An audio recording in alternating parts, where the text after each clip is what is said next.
Welcome to the Banker Lamp. Please enjoy the video. You start by making sure the phone is updated and battery saver is off. These settings let game mode run without interruptions. Next, open the GameSpace app.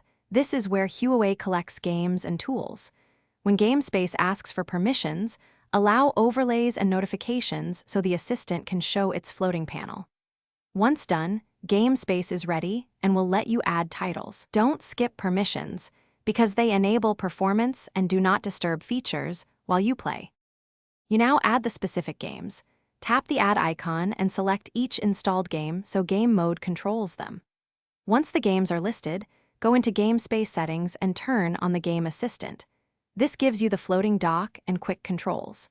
Make sure to enable performance or CPU boost if you want higher frame rates, and enable the block notifications / do not disturb option to prevent interruptions. This middle step binds optimization rules directly to the games you play.